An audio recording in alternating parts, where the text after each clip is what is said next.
So, for the first time ever, we've had to stop recording because of not me, but Not the co-host. Me, but the co-host. the invisible person.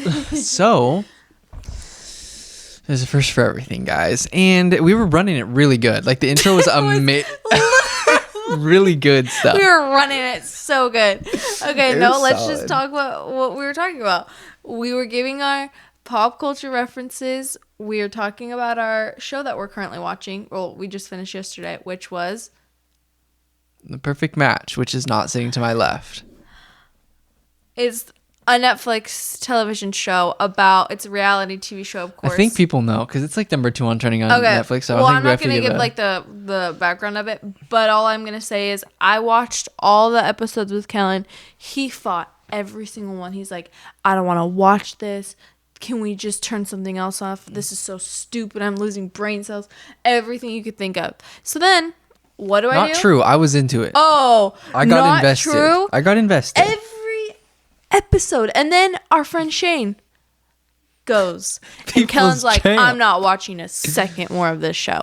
And then I watched the last 4 episodes by myself. And Kellan throws a fit. Because she told me she's going to watch one, okay? And I got butthurt. So He's like, I wanted to watch them with you and whatever. And so I was like, I don't care.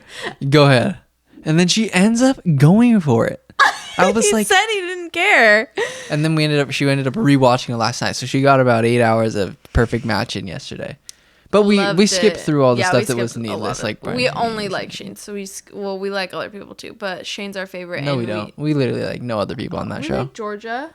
No, I could go without. Inez. I literally like Chloe. can only go with Shane. I like Shane's Joey. by far the best.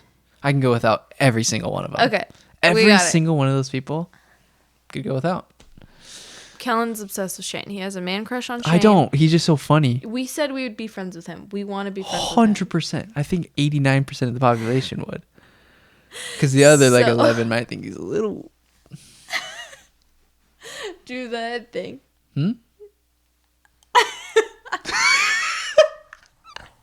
He's Kellan so... mimics him because he like sticks his neck out when he talks sometimes. And so Kellan... I love that guy so much. I want to go meet him. We should just show up. DM him. Show up at his house, hang out. We don't. Okay. We're just trying to figure out if him and Chloe are still together, so we're just waiting for them to post because we don't know. Definitely was his arm in that post, though. And his face in that video. I'm calling it. But it's been a year since then, and those relationships with those kind of people don't last very long, so. That's kind of painful. So. What do you mean? You know exactly what I mean. Reality TV show? Yeah. Stars? Yeah. He was about to engage to a lady that he knew for not a long time. And then eight months later, he was going to engage to a lady. I wonder if he would have lasted if he actually didn't get rejected on... What's that show called? Love is Blind. Yeah, Love is Blind. Which I've never seen, but I'm going to have to because I got to get my... Pinch, pokey, on me a Coke. Dude. Stop. Get off me, bro. But it's super freaking sick. And I came up with a segment that's going to be a one-time only offer until Kellan gets more of these. But for dude, jump in the gun, huh? Spoil it. God. Bianca, she gets mad at me and says I'm training her for her to be an elementary school teacher. Tough topic right now. But she says I train her. I think she trains me because you just acted like a spaz right there. Like I would have literally sent you to the corner after doing that. That's seriously one of those kids that you would not send a kid to a corner for touching a card, or all my kids would be in the corner all day long. Yeah, well, I think I would be extra hard on you because I'd be like, this one is a tough one. Okay, I'd definitely be calling home all the time. If you were my student, you'd be No, annoying. You wouldn't. You would not. Did you ever get in trouble? Not really. Yeah. Not that I remember.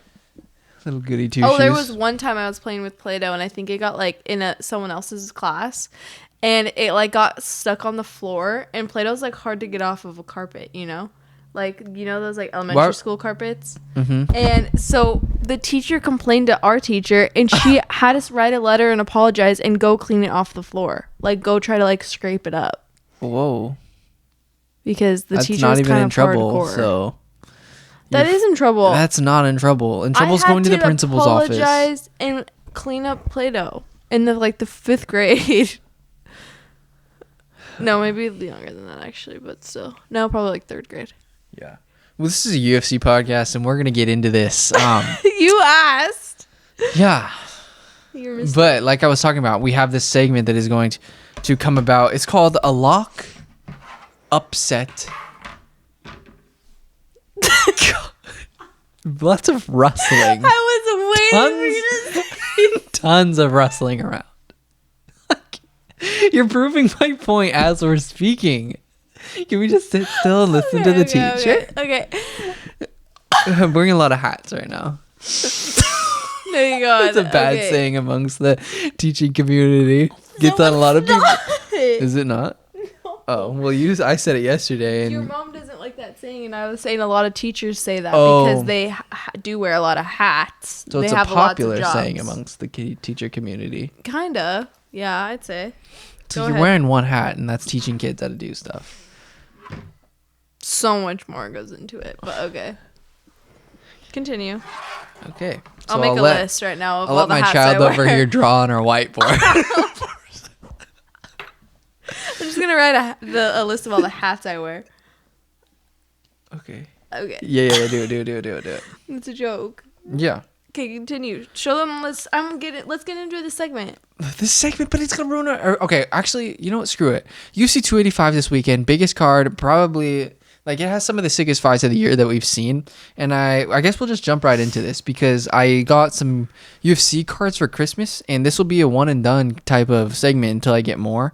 And it just so happens that a few of my cards, actually, the people on the card itself, I actually received them in my box of, what is it? Prism Panini UFC packs. I forget how many. It was 4 cards per pack, and there were 6 packs per box. Got to get more of these. But I also, it's gonna be a little bit tough because I don't want to get repeat cards. Yeah, That's the part that sucks. I know. I wish that They're you like baseball cards. Yeah. So this is called lock, upset, and a toss up, like a 50-50 coin flip. All right. And, Lock, upset, and a toss up. yeah, and it's our picks. You mouthed it while I was. Huh? You mouthed it while I was saying it. Oh, I and do you that looked, sometimes. Yeah, and you looked like Chase. When Counting. Man, dude, if you don't understand, like, we're just gonna be probably referencing perfect match stuff. There's one guy that was like doing weird counting on the final episode. He looked like he was Yeah. counting the members of the cast. Yeah. As he was just sitting there, and it was really strange, and it just kind of captivated me and Bianca. But anyways, let's try to get into this topic Yeah, for the sorry. 7th time in a row. Okay. I have 4 cards. You want to know my lock right now? Show My them all your lock cards. for UFC 285 to get a dub. I'm not gonna brag, but I got a Shavkat Rakhmonov card. Yes, sir. Here, Shavkat let's hold it up Rakhmonov to the camera. choking out Michal Prazeres, I think was that his UFC debut? Yes. And it has a little description on the back, which is sick. These aren't a new like thing. I'm pretty sure tons of people have these. But pretty sick that I got one of my favorite fighters, Shavkat Rakhmonov. I got a bunch of cool fighters. These are nice cards. I know. So that's my lock to win this weekend. Is Shavkat Rakhmonov's going to get by Jeff Neal. We've already talked about it a bunch. We've broken down their fight. Final pick. Just don't let that left land on you. Left from Jeffy Peanut Butter. That's Bianca came up with last episode. Yeah. Don't let that left land on you, Shavkat. And if you do that, the whole world's going to know who you are. Next, upset. I believe that Valentina Shevchenko, okay? Valentina Shevchenko card? Right here. That is Kellan's upset. She is going to be going down this weekend against Alexa Grasso. Really believe that Alexa Grasso just has all the skills in her. I was going to say schools. in All her- schools. She has all the skills in her tool belt to beat her. Ground game, she showed that off against who did she choke out? It was the freaking girl that has a sick accent, dude. That could be anybody. Joanne Wood, no longer Calderwood. I remember that she got a rear naked on her, I believe, and then she had a really good fight against Viviane Araujo her last time out. It's just so clean. It's kind of just when you get into that upper division, like upper echelon of the flyweight girls. There's very few room, there's not a lot of room for error, and the only things that really decipher some of those fights are huge shots that are landed in rounds that sway the judges. And Alexia Grasso, and same with Manon Fiorot, they're the ones that land those big punches. And then if you're going to beat Valentina Shevchenko in these razor-thin rounds, you're going to have some big moments, and it seems that those two girls are some of the only ones that have those big moments that kind of differentiate themselves from the rest of the pack. So I think Alexia Grasso, the boxing is clean, the kicks are there. She just likes to push the pace. She's not going to go away. She's tough as nails. And if the fight goes to the ground, she's going to scramble back up to her feet, and she might even find a submission. And as we saw in that fight with, who was Valentina, the split decision. Oh, yeah, against Taila Santos. I want to always call her Ketlin Vieira for some reason, but against Taila Santos, it was a close fight. And I really think that this is Alexia Grasso's time. And we've been hot on her forever because her boxing, she just manages to piece people up. So, Valentina, do you have any thoughts? Do you think Alexa can win? Bring one home for Mexico? I would love her to win because I'm totally all for Mexico, but I think what's her name? Valentina? Yeah. Why does it look like it's not spelled? Oh, I guess, yeah. It's spelled like exactly like the bottle of hot sauce. From right here, I can't read that. They have glasses on. Can't read it from Harry here. Potter. Shevchenko. Okay. I think she's gonna. I mean, she's. I have a just fun go. game that we're gonna play after this that has nothing to do with MMA. Okay. Then Is it the typing game?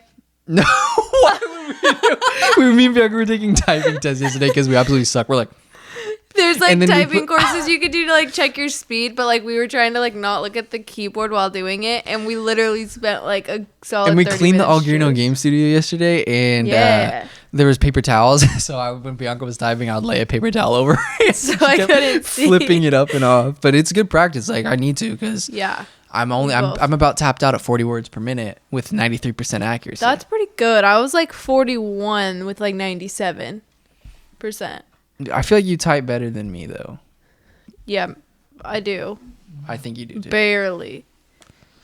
Bianca has good stretches. I'm more consistent throughout, but Bianca will like she'll have you'll have a whole sentence, and then you get caught up on like one word, and it slows you down. One letter, yeah. Yeah. I'll kind of mess up. He messes She's up like throughout it. mess up. Because then once I'm off my rhythm, then I can't get back off on. your rocker. No, when I'm off, Kellan calls it home base. Home row. Home row. The home row keys. Home row keys. Dance mat typing, baby. Oh my god, I sounded just like him. If you don't know, it's a little goat. He literally. I sounded just like him. Go check out Dance Mat Typing. Okay, sorry for that. Once again. This is a fun podcast. It's a fun podcast. Subscribe. This is a fun podcast. I need to put that. Never mind. I learned how to put the little subscribe and like button on there in my animation class. I should put that on YouTube videos. That's sick. And then, what are the odds that I also get Jean Bonjon versus Cyril Bones Gane? John Bone Gamine Jones and Cyril Bones Gane. Pretty sick ass cards. I get a fireworks version of John Jones Prism. I don't really like John Jones. Could throw this in a fire for all I care, but it's pretty sick that I have the main event in one pack. Yeah. True. And this is my toss up 50-50 coin flip. What are we going to see? Are we going to see Baller John Jones? I want to know what you think. We're going to get another one, undisputed title for the Frenchman, who I want to win. Cyril Gane is one of the nicest guys ever, versus one of the meanest guys ever, who's the most manipulative freak I've ever seen in my life. Manipulative freak? Yeah. Literally. Let me look at it. John Jones has Francesca from Perfect Match Manipulation vibes. Oh, I don't like John Jones because didn't he go to jail for beating up his wife? He just has a lot of things cooking. Don't really like the guy. I like Cyril Gane. Cyril Gane. Yeah, and isn't he from France? I hope Cyril Gane whoops his ass. Is Cyril from France? Hmm? Isn't he French? Yeah. Yeah, I like him. Take a freaking big baguette and just whoop him upside the head with that. That's what's gonna happen. You're a dork. What do you think? Head kick knockout? Do you think he could finish Boney? John Bone Joner. I hope not. Don't say that. What? No, there's a funny TikTok I saw where two high school students were walking in into a classroom, and there's like a teacher there, and the teacher doesn't like the nicknames the kids have for him. And they're like, "Hey, Mr. Jones, hey, John Bone Joner." Oh wait, yes. Dude, when the kid said John Bone that. Joner, I fell out of my seat. That's like the funniest thing I've heard in my life. Like, who thinks of that stuff? It's so funny. Or it was Mr. Jones. God damn. I don't know what's gonna happen here. You guys have any thoughts on what's gonna happen? Because John Bone Jones, he's been John Boner Joner has been putting on the weight like a big man. He's been putting on the weight the right way. But on the other hand, Cyril Gane, freak show athlete. I mean, when we look at the tail of the tape, it's going to be extremely similar. I know Cyril Gane's probably got an 80-inch reach. They're both around 6'4", 6'5". John Jones, 80-inch plus reach.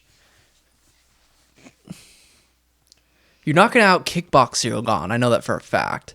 John Jones is going to try to take this to the mat and Francis Ngannou him, which, I mean, you got to think that one of the only things that Cyril Gane has been working is trying to get the biggest man in France, pushing him up against the cage and trying to take him down, and him just stuffing takedowns. Like, because he already knows that he can stand with him on the feet. Like, Cyril Gane's going to find the target on John Jones, and John Jones is going to have way more issues on the feet against Cyril Gane because he's never faced anybody like him in his life. And so Jones is going to revert to try to take him down eventually in the fight. We know this. And so how is Cyril going to do? Yeah. That's literally what the fight comes down to. It's not any Dominic Cruz analysis here. Don't have to watch a lot of film on this one. That's just what the fight's going to come down to. And I just don't know what's going to happen. We'll see. Come Saturday. Maybe a close split decision. And this is I think head kick knockout for Cyril Gane in the 4th round. Huh. Would be one of the biggest upsets of all time. Bold. Do you think if Cyril Gane beats John Jones, gives him his first loss ever, like legit loss ever, it's bigger than Leon versus Kamaru? I knew that you were going to say that. I don't know. What about, you think it'd be better than Pereira beating Adesanya? Mm-hmm. Better than that? Mm-hmm. Yeah. But I don't know about Usman. What would you rank those 3 if they were to occur? In order of like sickest to... Yeah. I feel like the Usman is number 1, without a doubt. And then that's the greatest knockout of all time. Yeah, and then that one number 2, and then the other one 3rd. Yeah. Please, Cyril, get this done for all the homies out there. That would be cool. That'd be so sick. We only have a few more topics because Kellan, that's basically it. All my cards, that's the 4. That was fun. Yeah. That's a lock upset and toss-up, baby. There's like 2 other storylines that I really care about, and we've already hit a bunch on Shavkat Rakhmonov and Jeff Neal. The other one that I really want to talk about, but I kind of want to do a game really fast. Okay. I just really want to... I love games. I just want to know, if I was to say a country, I want you to give your accent. Like, say a sentence. I thought you were gonna say a fighter, and then I have to guess what country they're from. Ooh. Yeah. Okay. I'm horrible with accents, so... No, actually, you should know this. No, Okay, not the accent. I'm not going to say the accent in it. That would be obvious. You meant if I said their name and their accent, and then you guess where they're from? No, like, because your original thought was for you to say a country, and I'd do Actually, accent. I want to know if you can decipher where people are from. Yeah, I feel like that's more relevant. Okay. Like, just show me someone on the card. Just sticking to the card, you mean? Mm-hmm. Okay. Where is Cameron Simon from?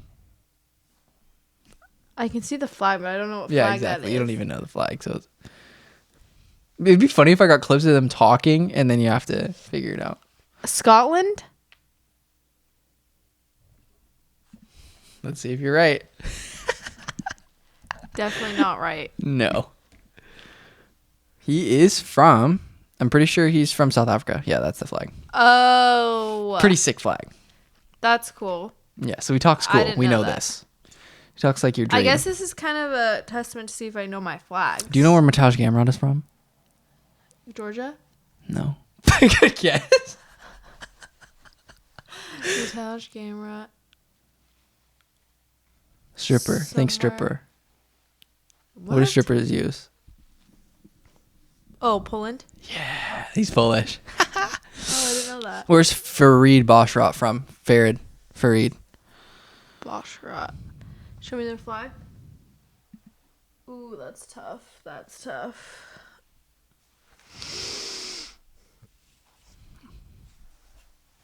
Come on, you got this. Where was his brother from? We talked about this. Remember the snow leopard? Middle Eastern country? Yeah, I was gonna say Middle East, but like Iran. No, that's where I Iraq? thought he was from. Yeah, I think that's where Amir Al-Bazi's from. Where? Iran. Mm-hmm. So is he from Iraq? He's from Afghanistan. Or Afghanistan. Pretty sick. Whoa, that is cool. Yeah, and then Ian Gary, where is he from? Let me look to see if I know my flag. Okay, yeah, good idea. If you don't get Ireland. this, yes. Okay, thank God. You're literally going to be going there. I'm not going there. Oh, wait. Yeah, never mind. We could have. Bro, it would be really good to memorize flags, to be honest. Quiz me on another flag. Who's All right, at the bottom right there? This one. Is that Argentina? Yes, good job. I can't wait to watch Esteban Ribovic. And then keep going. We already did. Go up to song. Come Is on. that Korea? No, that's Japan. No, Japan is no. I know Japan's. Come on, Japan's dude. is a Like, with a circle. you're in it. almost naming every other major Asian country. Where's your phone from? Oh, it's China. God, dude. The Japanese flags is I freaking know. white one with the I red in know them. that one. You said Korea? Yeah, Your friend would be mad. Where's the red maple leaf? Canada. I was Canada? gonna say Canadian. That's about it. That's Brazil. I think this where's is that this one? is Whoa, wait, no, let me guess. Is it in Africa? no, I think that's Guam. Yeah. I just hovered over it. It's Guam. Trevor Jones is from Guam. I Oh, remember that's that. cool. You can hover over it. Yeah. Okay, wait, no, there's another one. What's this? Valentina Shevchenko. Isn't she from Russia? She's from Kyrgyzstan. Kyrgyzstan? Yeah. Kyrgyzstan. Is that in Russia? It's its own country. Put it on. No, I know, but what continent is it on? Pretty freaking close to Russia and probably Afghanistan. All those stand countries.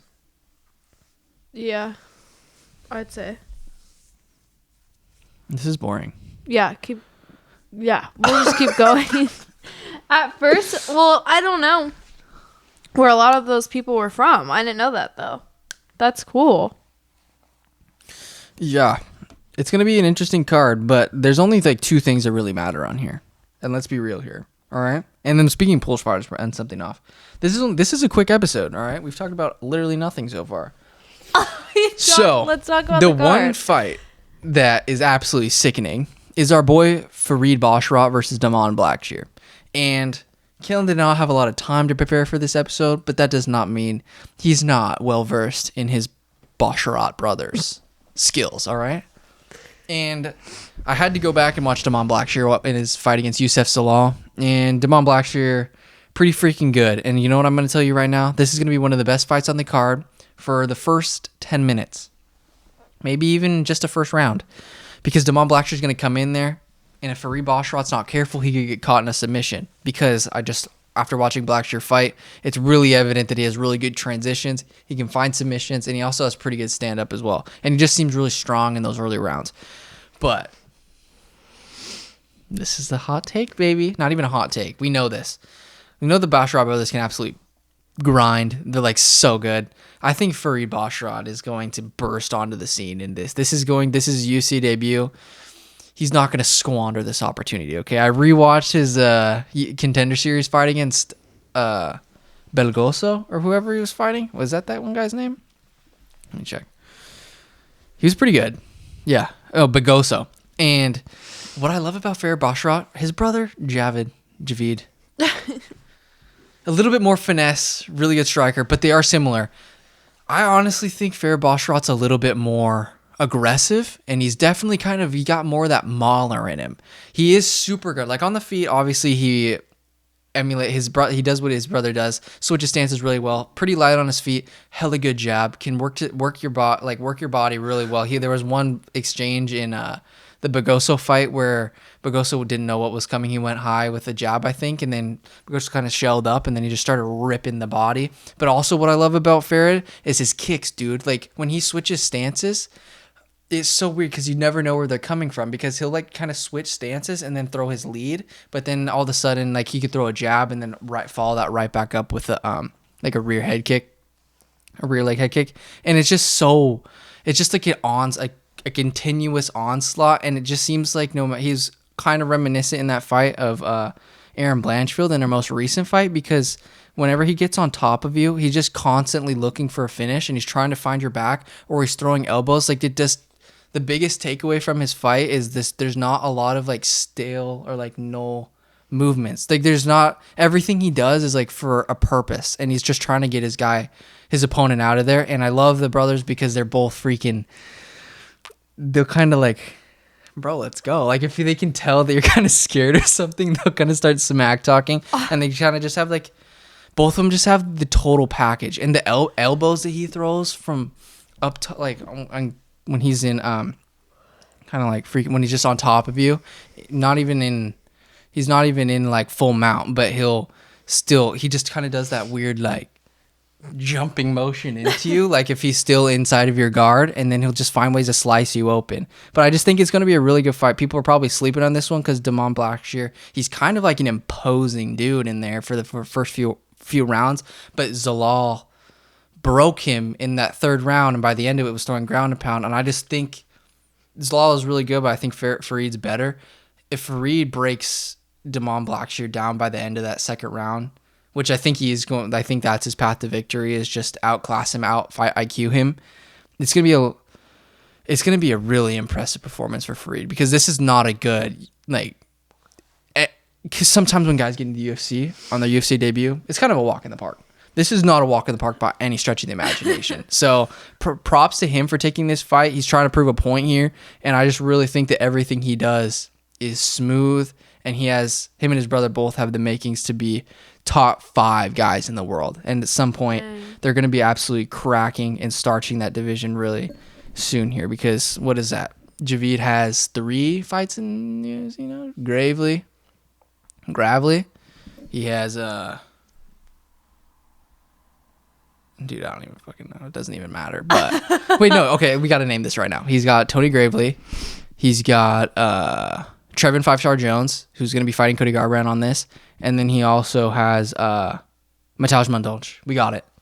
Good job. Steel trap, baby. Let's go. It's never gone. So I'm so excited for this fight. Farid's the man. This is the guy to watch on the card, because this is going to be probably the biggest star to come out of this when we're looking down the line. And then the next thing that I want to talk about really fast was Gamer versus Jalen Turner, because Kellan is an absolute dum-dum and forgot that Dan Hooker got hurt. I think he hurt his hand or something. And then Mateusz is fighting Jalen Turner. Was Dan supposed to be on the card? Yeah. Oh. Yeah. I sound like a smoker right there. I was just going to say that. But Jalen Turner versus Mateusz Gamrot is probably going to be one of the most high-level fights we've seen this year, just because of how good Gamer's wrestling is and how good Jalen Turner's striking is. This is a clash of kind of 2 polar opposites. Mateusz Gamrot, he can land on you. Like, don't get me wrong, he can knock you out. But against Beneil Dariush, if he couldn't get that takedown, it was pretty slim pickings for him on the feet. And Jalen Turner, he has long-ass levers, and if he cracks you, you're probably going to go out cold, or you end up... Like, this is what could happen, honestly.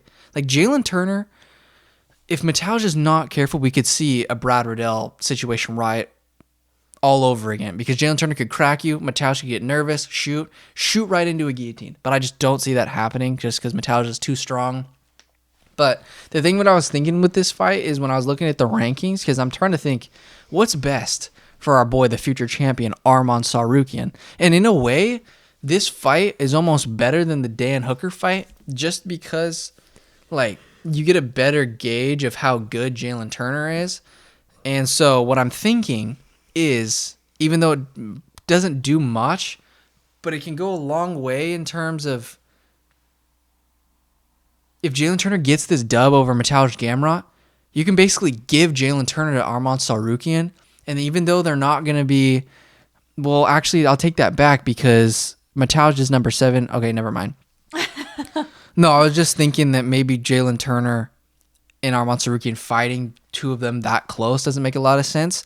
But I really think that if Jalen Turner gets this dub over Michal Gamrot, it's great for the division. It's great for Arman because all you have to do is match Arman versus Jalen Turner. Winner of that. Anybody else in the top 5 that doesn't have a fight, i.e. Dustin Poirier, like, dude, sometimes you just gotta go with it. And you just have to fight some young guns because I would love to see Arman Tsarukyan versus Dustin Poirier. That'd be and cool. Jalen Turner versus Dustin Poirier, because if the winner of that fight deserves the world. And also, Arman Tsarukyan has already given, besides Alexander Volkanovski, Arman is the most equipped to beat Islam.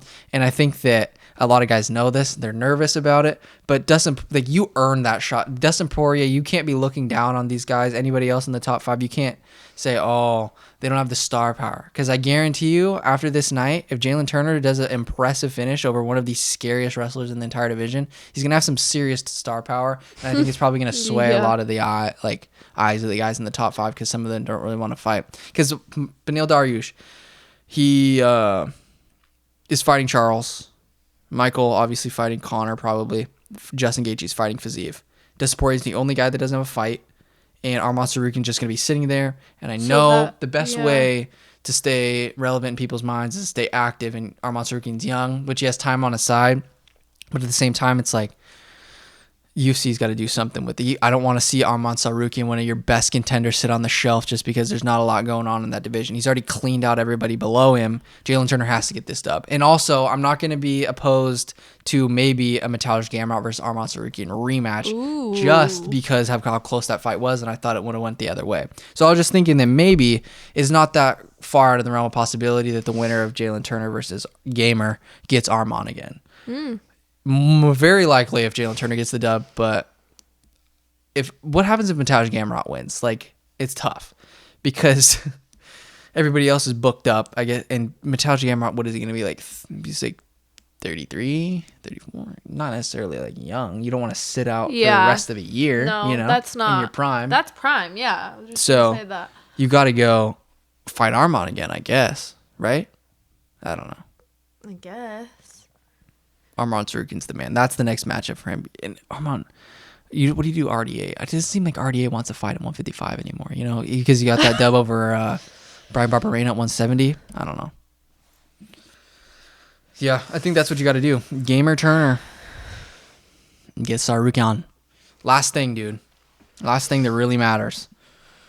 That I have been meaning to talk about probably the last few episodes. And I've seriously forgot because they've been running long. But what is this one? This one is not a very long episode. We get a sick fight that was announced. And I got to be paying more attention to old UFC news alerts here because we got an absolute bang coming. And it's Michal Oleksiejczuk versus Michal Oleksiejczuk. Michal Oleksiejczuk versus... Dude. Michal Oleksiejczuk versus Caio Borralho. That is a real... Okay, good luck to Bisping and freaking Daniel Cormier, whoever the hell is announcing this. Because if you got to go Caio Borralho to Michal Oleksiejczuk, it's not going to be a smooth transition. Yeah, that's a rocket transition right there.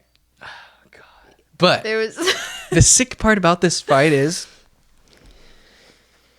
Michal moving down from 205. As we've been talking about, Michal, he's been feeling the 205ers. All right, he knows what that strength is. Caio Borralho just basically mauled Mahmoud Muradov, I think, in his last fight. And Michal just beat a pretty good grappler. I think did he choke him out? Cody Brundage? Or was it... No, Cody Brundage took him down and he just started throwing huge ground and pound. He just reversed... A little bit of a fence grab there, not going to lie. A little bit of fence grab inhibited the Cody Brundage takedown. And Michal took advantage of that opportunity.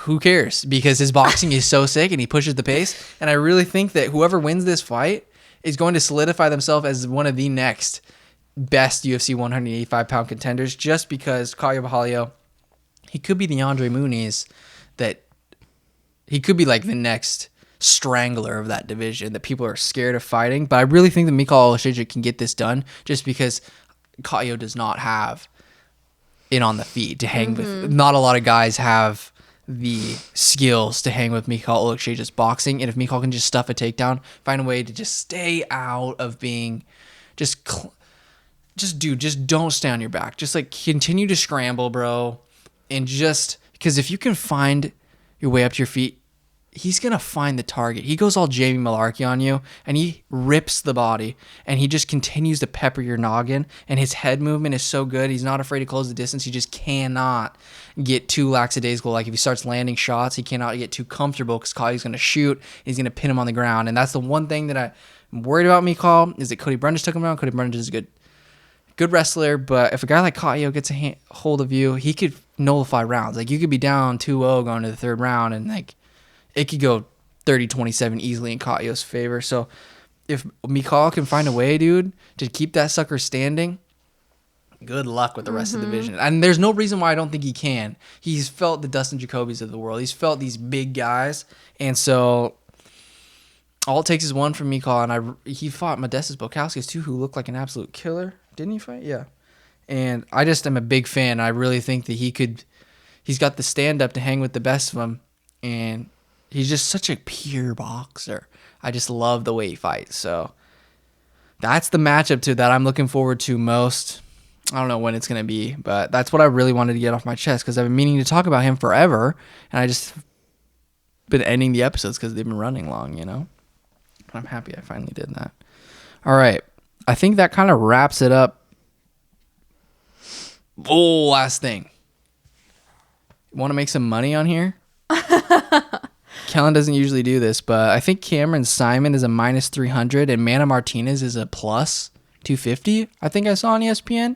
And Mana Martinez is a dog. So I think that could be a mess up in the eyes of Las Vegas. Like that should go. That should be way closer. Mana Martinez. Are you going to tell your dad to bet on that one? No, because Mana Martinez will definitely lose if I tell my dad to. Because I have bad luck with that. Jinxing it. Yeah. This isn't a betting show. This is a... We don't want to feed your addiction. No.